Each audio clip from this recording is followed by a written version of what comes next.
Let's go a bit more broad here. You also talk about the meme coin super cycle thesis. Can you explain the key points of this thesis and how SPX 6900 fits into this broader narrative? Yeah. So more and more people are realizing that the entire token market throughout crypto history has essentially been a scam. And I'll tell you why. What it really is VCs. Let's call it, they have 115 median IQ in large cities around the world. They're essentially extracting wealth from 70 to 85 IQ people around the world that mistakenly think that tokens are equity or quasi equity. Just because there's a ticker, just because there's a logo, just because there's a team, people think that tokens are equity. But I think more and more people are awakening from this kind of scam-like dream and realizing that tokens are essentially memes. And most altcoins have effectively been meme coins with extra steps.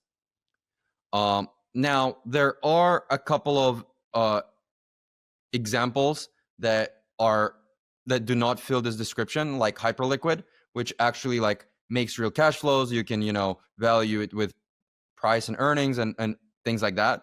But, I'm sure you understand that 99.99% of altcoins that have ever existed have never really produced any revenue. And so in that sense, all of those coins have always been memes all along. Even Hype is still, I think 30-40% of it is mimetic, mission, and community driven. And so I believe that meme coin supercycle kind of arose as a counter reaction to the fact that a lot of new tech coins in 2023 and 2024, they would launch at sexes at like $10 billion valuations. And then obviously, if you launch at $10 billion valuations, you can only go down, right? Because, how can a poor person ever get rich if they're buying a VC coin at 12 billion market caps on day one that has a ton more unlocks coming up, right? That road only ends in one way. And so I believe that meme coins arose as kind of like a vampire attack against VCs and their quote unquote scams. And so, however, it kind of, the pendulum went way too far with pump fund, which now made it way too easy for anyone to create a coin. And so the other problem now is that last cycle we had 1,000 altcoins, but now we have like 17 million meme coins. So now we kind of, the pendulum switched to the other direction, which is like now it's just like the supply of them is way too big. But ultimately, I think what's going to happen, in my opinion, is whenever we have that parabolic spike in the crypto markets, I think you're going to have a handful of memes that do really, really well. You're going to have a handful of, dexes that do really, really well. You're going to have a handful of other coins that do really, really well. And ultimately, I think the smart way to play it is to just bet on category leaders. Okay. What's the best maybe counter argument that you've heard against your thesis, and how would you respond to that? Not so much as a counter argument, but what I really mentioned is Pump Fund kind of made, in the last year, I would argue that Pump Fund made the word meme coin sound kind of toxic because even like 4 or 5 years ago, people would actually band together around meme coins like they did with Dogecoin and Shiba, etc. In a similar style to GME. They would actually like believe in something, but with a Pump Fund, because their supply is so big, the average holding times went from being in the hours to being in the minutes or even seconds. Now, like the average holding time for good Pump Fund traders is like 45 seconds, which is, it's essentially tools, sharks, algorithms, HFT. I think they're gradually going to commoditize the rapid kind of trenches space.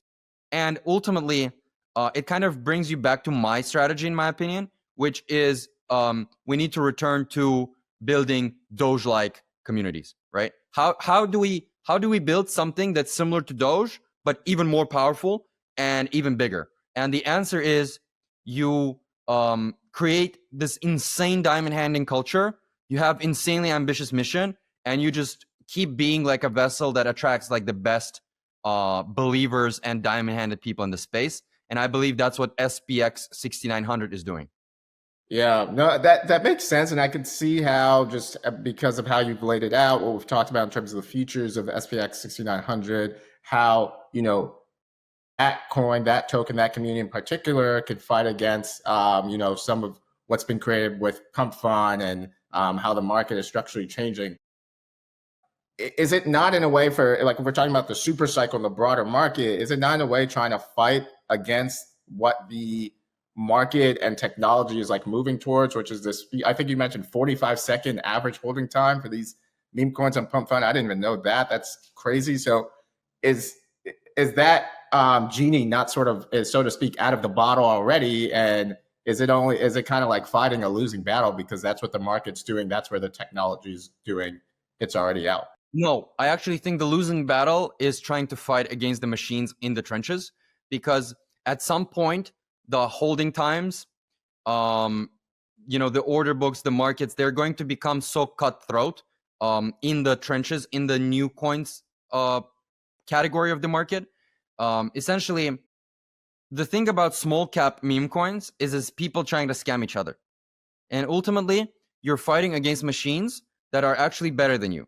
They are faster, they're stronger, they get the tape, they get the news faster than you, they can make decisions faster than you. And with every passing week, they're only going to get better and better. So what I'm saying is actually, let's do the opposite. The only way you can't fight machines through speed, or you can't fight them through like information advantage, etc. The only way to fight them is in a human way, which is emotional resonation, community, belief, and like a long-term big mission. And this is exactly what SPX 6900 is trying to do. It's trying to be the polar opposite of those toxic things that we discussed, and try to kind of be a beacon of wholesomeness, counterculture, and long-termism in the space. Essentially, we're saying, stop trading, let's hodl together, right? Instead of trying to scam each other, let's actually team up and take this to hundreds of billions so we can all win, right? Instead of competing, let's cooperate. Yeah, no, and I definitely agree. Those are, great principles, values, and in no way advocating for the gambling that's going on Pumped Up Fun. I didn't even know the 45-second and all that was a thing. I was just wondering if the market has gone a little too far in that direction already. But totally hear you. Yes, it would, I think, be better overall for individuals and society, if things did shift back towards more long term thinking, right? Because you can't, I think, even as people have seen even with Wall Street and, algorithmic trading, you can't beat the machines.